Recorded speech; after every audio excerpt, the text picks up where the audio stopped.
ओं नमो भगवते वासुदेवाय।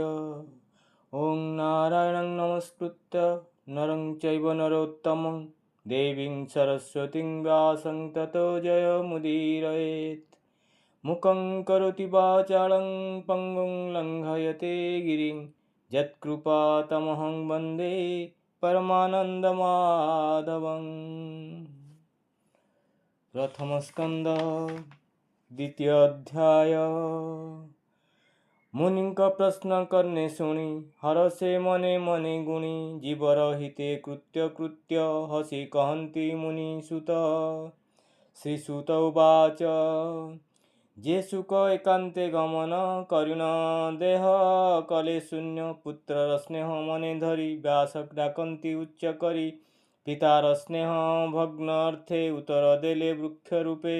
ताहांकु मोर नमस्कार जे हृदय सर्व प्राणींकर जीवर परित्राण अर्थे करुणा बही जे उचिते अखिल वेदर सागर जे अनुभव आपणार कहिले पुराणर सार ताहांकु मोर नमस्कार। भारती नर नारायण से सत्यवतीर नंदन जे नरोत्तम ए संसारे नमई ताहांक पयरे शुण सकल मुनिजन साधु ए तुम्भर वचन परम मंगल ए वाणी जीवन स्तरे ଏହା ଶୁଣି परम धर्म ए जगते कृष्ण भजन जेते मते फलर आशा जहि नाही विघ्न पशिब बा काहीं वासुदेवंक ठारे जेबे भक्ति उदय हुए तेबे ज्ञान वैराग्य जात हुए शुष्क तर्कादि नाश जाए भक्ति कले जे से ज्ञान हुए जीव न पड़े माया मोहे विष्णु चरित सुनी जेबे भक्ति न जन्मे मूढ़ भावे केवल श्रम ताहांकर काहू तरिबे तम घोर। अर्थ संचंती जेते नर केवल श्रम ताहांकर अर्थे न पाई काम मोक्ष से प्राणी अधम प्रत्यक्ष इंद्रिय अर्थ प्रिय जेते लोभे भ्रमई काम अर्थे यावत जीवन धरई काम लोभरे सुख नाही जीवर तत्व जानिबारे के ज्ञानी अछि ए संसारे तत्व विचार ज्ञान जेते ज्ञानी कहन्ति ए जगते केहू कहन्ति ब्रह्म तत्व केहू बा कहे परमार्थ केहू कहन्ति भगवान निर्मल परम जे ज्ञान ए भावे प्रीति जे करन्ति ज्ञानी वैराग्य आचरन्ति करन्ति कृष्ण ठारे भक्ति आत्मारे आत्मा को देखन्ति हरिश्रवणु भक्ति जात अज्ञानी न जाने जगत एणु अखिल ए जगते अछन्ति वर्णाश्रम जेते स्वभावे धर्म आचरणे भक्ति उपजे नारायणे जेबे संतोष कृष्ण होई प्राणी को चतुर्वर्ग देई एकघेनी होई एक मन भावे तो शिव भगवान विष्णुर गुण कर्म जेते नित्य शुणिब कर्ण पथे निर्मल करी स्थिर मन निरते करिब कीर्तन ध्यान चिंतिब कृष्ण रूपे पूजा करिब सूक्ष्म कल्पे ए भावे भक्ति जोग बढ़े कर्म बंधन ग्रंथि छिड़े एणु जगते जे ज्ञान जेते कृष्ण न भजिबे केमन्ते कृष्ण श्रवणे भक्ति सार से प्राणी भाव मध्य सार हरिचरणे जार श्रद्धा तांकु न लागे भव बाधा से पुण्य साधु संग मिले पुण्य तीर्थ को आश्रय कले तेबे से हरि रस रसे भक्तंक संगे जेबे मिसे कृष्णर कथा जे शुणन्ति बदने महिमा कहन्ति ताहांक हृदय हरि बसे सर्व शुभ फल ध्वंसे से पुण्य श्रवण कीर्तन वेदे कहन्ति मुनिजन साधुजनक मित्र हरि एणु भकत को आदरी हेले तारई भव सिंधु जेणु भकत जन बंधु भक्त जनक सेवा बळे दहन हन्ति अमंगले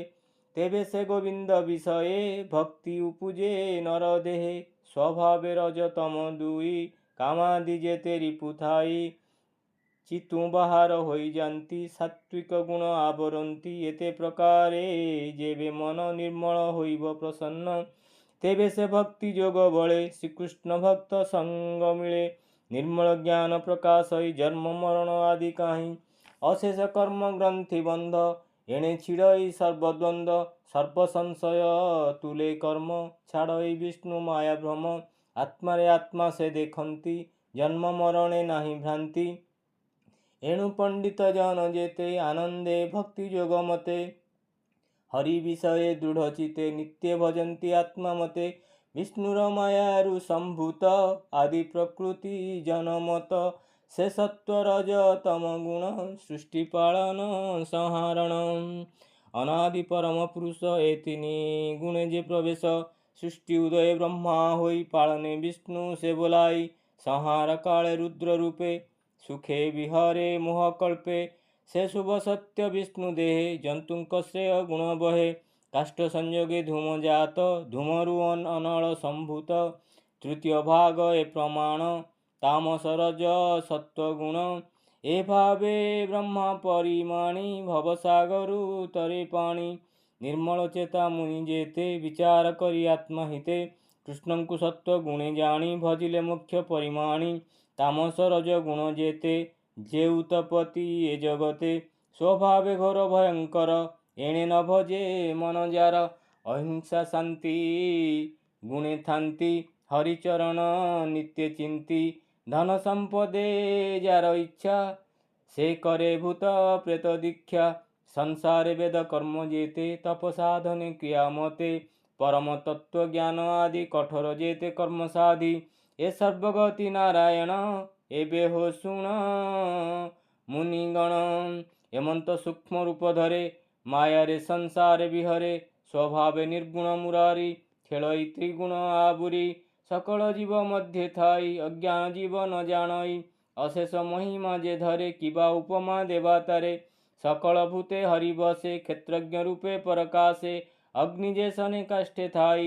সে রূপে বিশ্ব আত্মা সেহি স্বতন্ত্রে তাঙ্ক দেহে থাই বিষয় ভোগ কুকরই দেবতীর্যক নর আদি সে লীলাবতীর প্রসিদ্ধি তহিরে অনুরক্ত হই পাড়ই সত্ত্বগুণ বহি সে হরিচরণ পঙ্কজ সুজন জনমানে ভজ কহই জগন্নাথ দাস গীত প্রবন্ধে কৃষ্ণ রস ইতি শ্রীমদ্ভাগবতে মহাপুরাণে পারমহংস সংহিতায়াং বয়াসিক্যাং প্রথমস্কন্ধে নৈমিষ্যোপাখ্যানে শ্রীভগবদ্বাদ বর্ণন নাম দ্বিতীয়োধ্যায়ः।